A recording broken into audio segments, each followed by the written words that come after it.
BJP ಚುನಾವಣೆಯಲ್ಲಿ ಗೆಲ್ಲುವ ಉದ್ದೇಶದಿಂದ ಕಾಂಗ್ರೆಸ್ ಸರ್ಕಾರ ಬೆಂಗಳೂರನ್ನ ವಿಭಜನೆ ಮಾಡಿದೆ. ಇದನ್ನು ವಿರೋಧಿಸಿ ಬಿಜೆಪಿ ಹೋರಾಟ ಮಾಡಲಿದೆ ಎಂದು ವಿಪಕ್ಷ ನಾಯಕ ಆರ್ ಅಶೋಕ್ ಎಚ್ಚರಿಕೆ ನೀಡಿದ್ದಾರೆ. ಬೆಂಗಳೂರನ್ನ 5 ಭಾಗ ಮಾಡಲಾಗಿದೆ. ರಾಜಕೀಯ ದೃಷ್ಟಿಯಿಂದ ಹಾಗೂ ಕಾಂಗ್ರೆಸ್ ಗೆಲ್ಲಬೇಕೆಂಬ ಉದ್ದೇಶದಿಂದ ವಿಭಜನೆ ಮಾಡಲಾಗಿದೆ. 5 ಪಾಲಿಕೆಗಳ ನಡುವೆ ತಾರತಮ್ಯ ಉಂಟಾಗಲಿದೆ. ಇದರ ವಿರುದ್ಧ ಕೋರ್ಟ್ ಮೊರೆ ಹೋಗಿ ಹೋರಾಟ ಮಾಡಲಾಗುವುದು ಎಂದರು.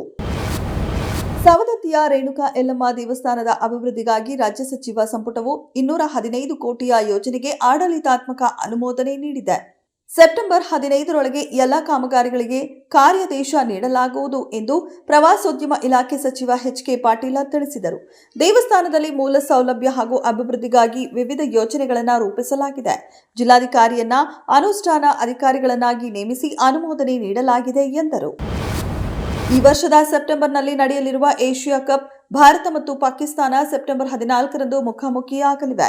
ಈ ಎರಡೂ ತಂಡಗಳು ಸೂಪರ್ 4 ಹಂತದಲ್ಲಿ ಮತ್ತೊಮ್ಮೆ ಮುಖಾಮುಖಿಯಾಗಲಿದ್ದು, ಈ ಪಂದ್ಯ ಸೆಪ್ಟೆಂಬರ್ 21ರಂದು ನಡೆಯಲಿದೆ.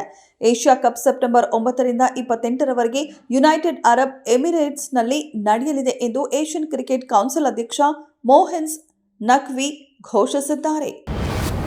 ಈ ಹಿಂದೆ ಮಾಡಿಸಿದ ಕಾಂತರಾಜ್ ವರದಿಯನ್ನ ಕಸದ ಬುಟ್ಟಿಗೆ ಎಸೆದ ರಾಜ್ಯ ಕಾಂಗ್ರೆಸ್ ಸರ್ಕಾರಕ್ಕೆ ಜಾತಿ ಗಣತಿ ಮಾಡುವ ಯಾವುದೇ ಯೋಗ್ಯತೆ ಇಲ್ಲ ಎಂದು ಸಂಸದ ಯದುವೀರ್ ಕೃಷ್ಣದತ್ತ ಚಾಮರಾಜ ಒಡೆಯರ್ ಟೀಕೆ ಮಾಡಿದ್ದಾರೆ.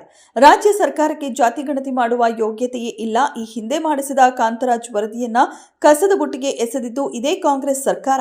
ಈಗ ಅದು ಕಳೆದು ಹೋಗಿದ್ದು ಪತ್ತೆ ಇಲ್ಲ ಎನ್ನುತ್ತಿದ್ದಾರೆ ಎಂದು ವ್ಯಂಗ್ಯವಾಡಿದರು.